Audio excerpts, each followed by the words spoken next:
Regardez la vie des diocèses avec la Mutuelle Saint-Martin.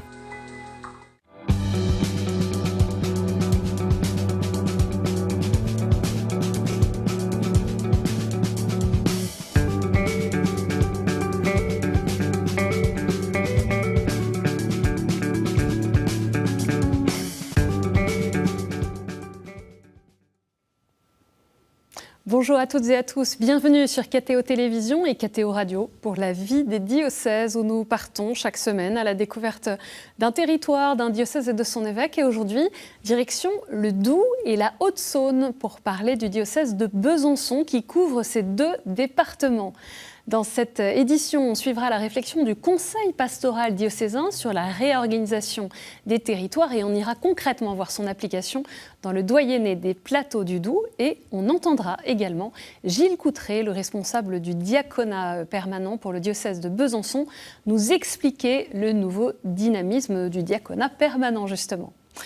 Le diocèse de Besançon, je viens de le dire, correspond à ces deux départements de l'ancienne Franche-Comté, le Doubs et la Haute-Saône. C'est un territoire essentiellement rural, marqué par une grande diversité de paysages et particulièrement par la forêt. Deux départements avec un fort ancrage industriel, notamment dans les domaines de l'automobile, de la métallurgie, de l'agroalimentaire ou bien encore de l'horlogerie, et une bande frontalière liée à l'économie suisse. Un coin de Franche-Comté dont l'agriculture fait rayonner sa gastronomie, des saucisses de Morteau au fromage comme le comté, le morbier ou encore le Mont d'Or, pour n'en citer que quelques-uns. Pour parler du diocèse de Besançon, je reçois son archevêque, Monseigneur Jean-Luc Bouhiré. Bonjour Monseigneur. Bonjour. Je viens de faire une présentation du territoire dont vous avez la charge comme évêque. Qu'est-ce que vous pourriez nous dire sur les caractéristiques du diocèse justement ? Alors c'est un territoire assez vaste, vous l'avez dit, qui recouvre la Haute-Saône et une partie du Doubs, puisque le pays de Montbéliard fait partie du diocèse voisin, le diocèse de Belfort-Montbéliard, et puis une toute petite partie de la Haute-Saône aussi. Donc c'est un territoire relativement vaste, c'est le troisième diocèse en France qui est sur deux départements, donc de la diversité, vous l'avez dit également, avec un ancrage industriel à Besançon et plutôt au nord du Doubs, mais aussi un ancrage rural et agricole assez important. Vous les avez cités, les fromages si célèbres que sont le comté, le morbier, le Mont d'Or et le bleu également. Peut-être du point de vue ecclésial, on en reparlera, mais un développement beaucoup plus fort dans ce qu'on appelle le Haut-Doubs. Je vois sur le nombre de confirmants, il y a plus de confirmants dans cette partie du diocèse appelé le Haut-Doubs que dans d'autres parties, notamment en Haute-Saône. Mais il y a un renouveau assez fort, comme dans d'autres diocèses de France, des catéchumènes, que ce soit des catéchumènes qui sont baptisés à Pâques, mais aussi des gens qui demandent la confirmation. Donc c'est un diocèse ancien, puisque nous sommes autour du 2e, 3e siècle, enraciné profondément dans la vie chrétienne, mais qui est en pleine mutation, comme beaucoup de diocèses de France. Je vais donner quelques dates pour mieux connaître votre parcours, Monseigneur Jean-Luc Bouhiré. Vous êtes donc archevêque du diocèse de Besançon depuis 2013, né dans le Jura en 1953, à Arbois, ordonné prêtre pour le diocèse de Saint-Claude en 1981. Et alors j'avance très vite parce qu'il y aurait beaucoup de choses à dire, mais j'arrive directement à votre première mission d'évêque, puisque vous avez été ordonné évêque d'Amiens, où vous êtes resté de 2003 à 2013. Et c'est aujourd'hui, actuellement, votre 22e année d'épiscopat. Vous avez pris comme devise épiscopale « Sagesse et humilité ». Voilà pour une très rapide présentation. Je ne l'ai pas dit dans la présentation, mais vous êtes membre aussi du Conseil national de l'enseignement catholique pour les évêques de France, chargé particulièrement de l'accompagnement de l'APEL, l'association des parents d'élèves. Peut-être pour directement entrer dans la réalité du diocèse de Besançon, quels sont les principaux sujets qui rejoignent les parents qui ont des enfants dans l'enseignement catholique dans votre diocèse ? Oui, pour les parents qui choisissent l'enseignement catholique, c'est un choix important pour eux de se retrouver dans une école où la proximité est assez forte entre le corps enseignant et les parents. Donc c'est vrai que dans tout ce que nous entendons, c'est l'attention aux élèves qui est vraiment primordiale, qui existe aussi dans le public, mais je crois qu'il y a une couleur particulière dans l'enseignement catholique. Il y a aussi quelques difficultés, puisque nous sommes confrontés au coût des transports aujourd'hui, nous sommes confrontés au coût des cantines. Donc nous sommes aussi sur des sujets plus délicats en ce qui concerne la liberté de la part des parents de choisir l'école qu'ils souhaitent, que ce soit l'école publique ou l'école catholique. Et puis nous avons un certain nombre de petites écoles dans le monde rural, fondées souvent par des congrégations au 19e, auxquelles nous tenons pour les faire vivre aussi au cœur même de ce territoire rural qu'est le diocèse de Besançon. L'intégration des réalités territoriales, c'est une question qui se pose aussi bien sûr dans le diocèse de Besançon. Une réflexion sur la réorganisation des territoires a ainsi été engagée au sein du conseil pastoral diocésain qui est composé de prêtres, de laïcs et de religieux. Et après consultation, près de 80% d'entre eux se sont prononcés pour un regroupement des paroisses par doyenné. Du bureau du conseil pastoral jusqu'aux paroisses elles-mêmes, notre reporter Anne-Chantal Giraud nous donne un aperçu de la réflexion en cours qui se veut synodale et missionnaire.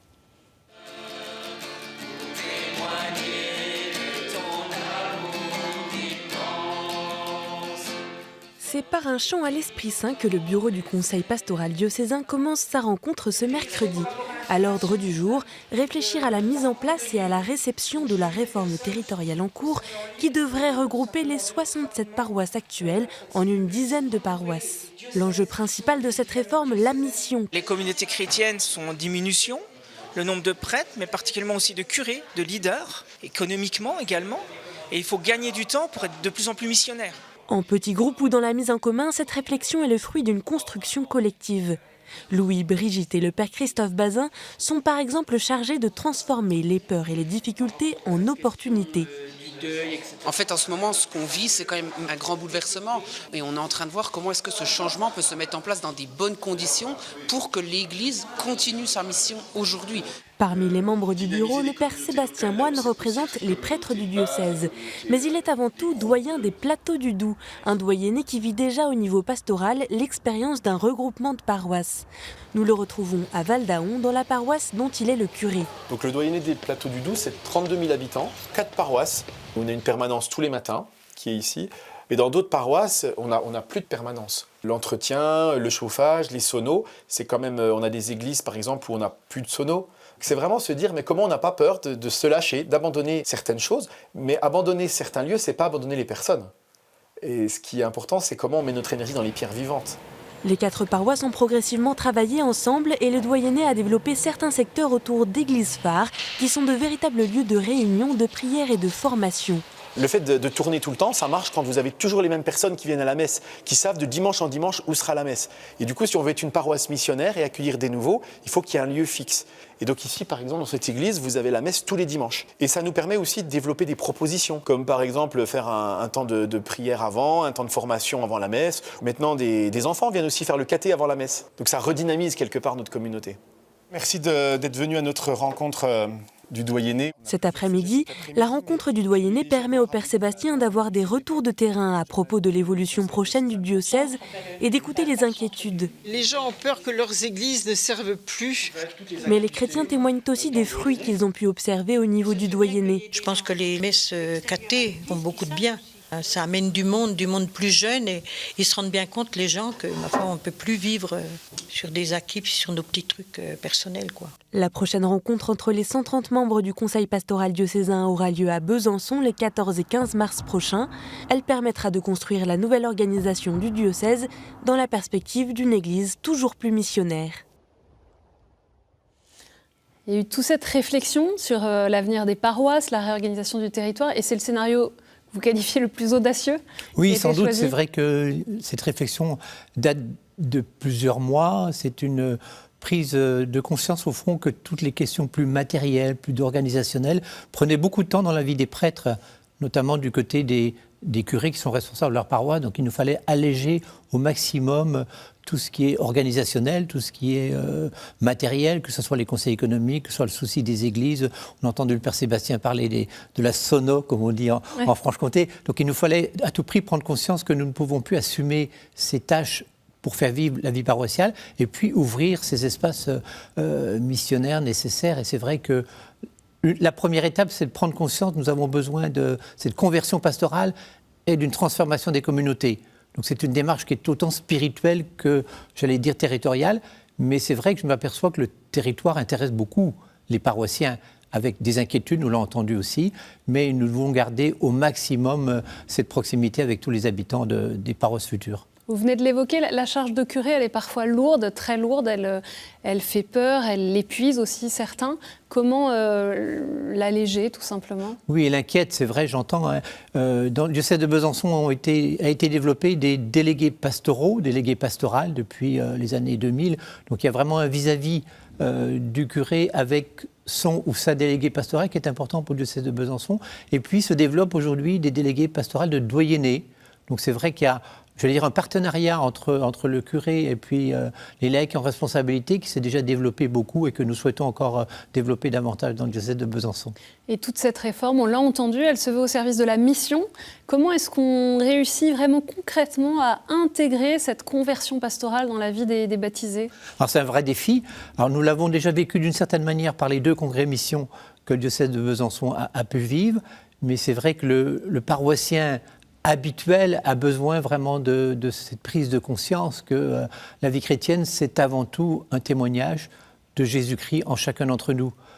Bien sûr, enraciné dans l'Eucharistie, mais il faut que chacun d'entre nous prenne conscience qu'il faut qu'il témoigne de Jésus-Christ pour pas que, j'allais dire, une église locale s'effrite et d'une certaine manière disparaître localement.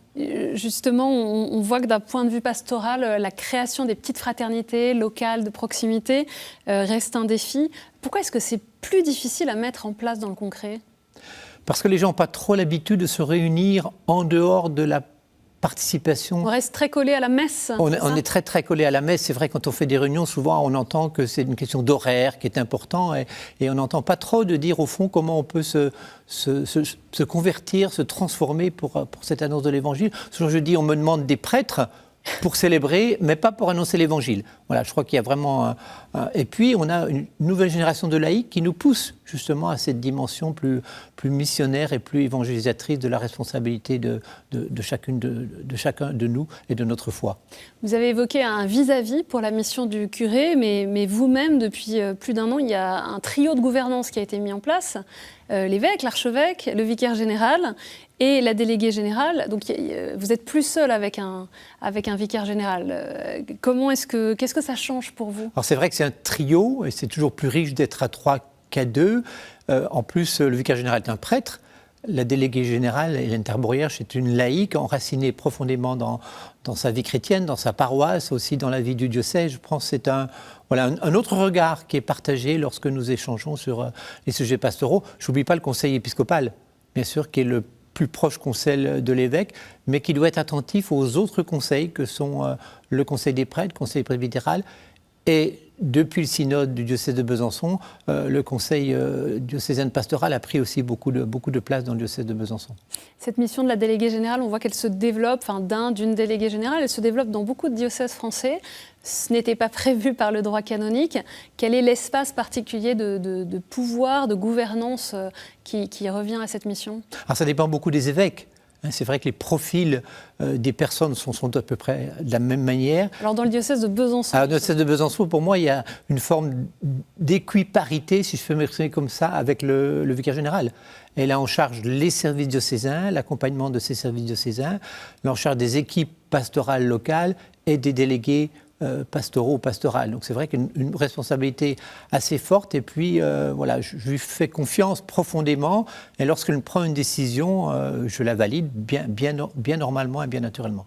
En 2024, c'était les 60 ans de la restauration du diaconat permanent pendant le Concile Vatican II et votre diocèse, le diocèse de Besançon, a souhaité un nouvel élan pour permettre à chaque diacre de prendre sa place dans l'Église. Une mise en valeur du diaconat qui a commencé avec une phase d'interpellation en 2018 et les 7 hommes qui ont répondu à cet appel devraient être ordonnés diacres en mai prochain. Gilles Coutré, diacre et responsable du diaconat pour le diocèse de Besançon, nous explique ce nouveau dynamisme.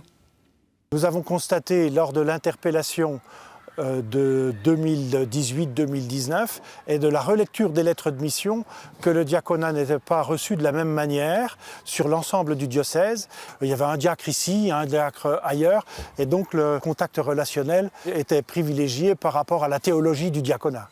Alors nous avons choisi 4 axes. Un, c'était sortir du flou en mettant en place de la formation et puis de la communication. Le deuxième point, c'est d'augmenter le lien entre les diacres, les épouses de diacres et leur père évêque. Et donc ça concerne la fraternité diocésaine. Le troisième point, c'est de revoir l'organisation des fraternités de proximité, parce qu'il est possible que le 25 mai 2025, nous ayons 7 diacres en plus. Et le quatrième point, c'est revoir la formation initiale des futurs diacres en interdiocésain avec les 2 diocèses de Saint-Claude et de Belfort-Montbéliard, ce qui sera nouveau pour nous. Pour nous, le diaconat est une vraie opportunité pour l'Église d'aujourd'hui. Ce que j'espère, c'est que les diacres pourront prendre leur juste place. Le diacre comprend qu'à la suite du Christ, qui est grâce et charité, remplit une mission particulière dans l'Église, en lien avec son Père évêque, et puis en lien avec les personnes fragiles, les personnes pauvres qu'on a dans notre monde. Que représente justement dans le diocèse de Besançon cette action, cette présence des diacres permanents? Oui, c'est une très très belle présence. Et puis je m'émerveille de leur présence et de leur disponibilité pour une église diocésaine à la suite de leur ordination. Et d'avoir potentiellement 7 ordinations au mois de mai, c'est pour moi aussi un sujet d'émerveillement qu'aujourd'hui des hommes répondent à l'appel de l'Église dans cet appel si fort que l'Église peut donner aujourd'hui, alors qu'on semble qu'une société a plus de mal à susciter des gens qui s'engagent. Je n'oublie pas la place des épouses aussi, qui est très importante dans ce discernement. Dernièrement, nous avions une rencontre avec les curés de notre diocèse, et puis on a beaucoup parlé de la place des diacres au sein des équipes pastorales dans les paroisses et dans les doyennés. Je crois qu'il y a un profil type de ces nouveaux diacres permanents? Il n'y a pas de profil type, je crois. Il faut être attentif aussi que nous n'appelions pas ou que les réponses soient uniquement données pour des profils peut-être plus intellectuels. Donc c'est important aussi peut-être des gens plus manuels puissent aussi accéder au diaconat. Donc il faut être prudent dans la formation, que ce ne soit pas une formation uniquement intellectuelle, mais c'est une formation vraiment à se laisser transformer par l'appel du Christ pour que véritablement on soit au service des pauvres et des petits. Souvent, on dit que le diacre est le caillou dans la chaussure de l'évêque. Ça peut être aussi dans la chaussure du curé. Mais c'est bien de nous rappeler toujours que nous ne sommes que des serviteurs et que c'est la charité qui est toujours première. Ça résonne aussi avec la réflexion en cours sur les ministères institués de laïcs. Comment est-ce que dans le diocèse de Besançon s'incarne cette réflexion? Est-ce que vous parvenez à appeler des personnes laïques dans ces différents ministères institués, de catéchistes? Alors la réflexion, nous l'avons commencé aussi depuis plusieurs temps. Nous avons pris des contacts avec quelques personnes en leur disant, si on vous appelle à un ministère institué laïque, est-ce que vous pourriez y répondre? Certains ont été surpris de cet appel. Et puis, ce qu'on entend surtout, c'est s'engager à vie est vraiment un défi aujourd'hui. Oui, c'est ça la différence, puisque en France, on est habitué, on le sait bien, le mot catéchiste évoque la personne qui s'occupe des enfants au primaire, mais en fait, ce ministère institué de catéchistes, c'est l'annonce de la parole beaucoup plus largement. Beaucoup plus largement, ou j'allais dire, la responsabilité au sein d'une communauté. Mais c'est vrai que dans les textes que le Saint-Père nous a donnés sur ces nouveaux ministères, l'exercice de ce ministère institué peut varier au cours du temps. Les évêques, les curés, les diacres n'ont plus de charge pastorale importante après 75 ans. Donc il peut y avoir de la variété dans les missions qui sont confiées et dans l'exercice effectif de ce ministère institué. Mais je crois que nous sommes toujours en recherche. J'ai souhaité au niveau du diocèse de Besançon qu'il y ait vraiment une coordination entre tous les ministères, que ce soit les prêtres et la formation des séminaristes, la formation des diacres et également la formation des personnes en ministère institué. Donc nous allons, mutualiser les formations qui existent pour davantage travailler ensemble, ministère institué, ministère ordonné dans le cadre de la formation. Il y a eu 64 baptêmes d'adultes à Pâques 2024. Il y en a plus de 80 qui sont annoncés cette année dans le diocèse de Besançon. Comment est-ce que vous expliquez cette hausse qui est valable dans tout l'Hexagone, mais chez vous, dans le diocèse de Besançon? Alors c'est vrai que c'est relativement étonnant. Quand je suis arrivé au diocèse de Besançon, il y a un peu plus d'11 ans, on m'a annoncé 20 catéchumènes. Il y avait une certaine fierté d'annoncer 20 catéchumènes et j'ai eu le malheur de dire pas plus. Et ça a beaucoup marqué. Moi, je pense qu'il y a une forme de personnes qui n'ont pas été baptisées enfants, qui sont baptisées à l'âge adolescent ou adulte. Mais je pense qu'il y a une recherche de sens aussi de la part d'un certain nombre de personnes.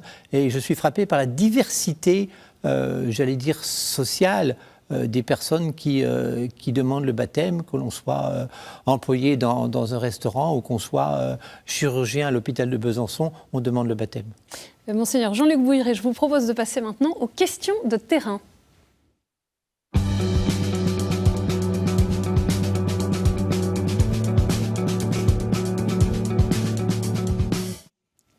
On a une première question de Manon qui est bénévole à la commission d'art sacré et qui est en fin de master d'histoire, civilisation et patrimoine à l'université de Franche-Comté. En ayant parcouru une certaine partie des chemins de Compostelle cet été, je me suis rendu compte de la présence innombrable de Dieu au travers du chemin, que ce soit par le biais des croix de mission, des croix de calvaire. Et mon interrogation actuelle, elle se porte vraiment sur la conservation et la valorisation de ces édifices. Est-ce qu'en Franche-Comté, on peut mettre en œuvre des actions, que ce soit au travers d'associations ou de commissions d'art sacré, pour œuvrer à leur conservation, à leur valorisation ou à leur restauration? Alors, dans le diocèse de Besançon, il existe déjà des associations qui prennent soin des calvaires. La commission d'art sacré, bien sûr, prend soin des églises. Il y a à peu près 1000 églises et chapelles dans le diocèse de Besançon, donc le chantier est immense. Mais les bâtiments sont là aussi pour conduire au Christ. J'allais dire, nous ne conservons pas les bâtiments uniquement par souci de conservation ou de patrimoine. Je pense que ce sont des signes qui peuvent inviter les personnes à chercher ailleurs, à dire tiens, il y a un calvaire ici, pourquoi qui est sur cette croix puisque la culture religieuse est beaucoup moins présente. Je crois que le diocèse de Besançon a aussi une tradition très forte autour de l'art sacré et que nous sommes vraiment soucieux de préserver l'ensemble de ce patrimoine culturel qui a beaucoup marqué le diocèse de Besançon et qui le marque encore aujourd'hui. On a une autre question de Bernadette qui est membre du CCFD Terre Solidaire du Doubs. Nous, en tant que mouvement, on se sent vraiment partie prenante de l'Église. Mais notre terrain d'action, c'est souvent les périphéries. Alors, comment, justement, ces périphéries et le lien qu'on peut assurer entre l'Église diocésaine et ses périphéries peut être davantage apporté de vie à la vie du diocèse, quoi. Oui, merci beaucoup pour cette réflexion. C'est vrai que les mouvements sont un élément important de la vie d'un diocèse. C'est, j'allais dire, une structure associative dans un diocèse. Donc les mouvements sont là aussi pour, j'allais dire, nous titiller et nous dire attention, n'oublions pas les personnes qui sont donc en périphérie. Mais en entendant cette réflexion, je pense aussi aux diacres qui sont souvent aussi, j'allais dire, à la fois bien partie prenante de l'Église, mais aussi au cœur même du monde. Donc voilà. N'ayez pas peur de nous interpeller pour vraiment accueillir tout le monde au sein de nos communautés. Il y a maintenant une question très concrète de Betty qui habite à l'Escale de Besançon, la maison des jeunes. Bonjour Père Évêque, j'ai une petite question par rapport à l'Escale, c'est la maison des jeunes.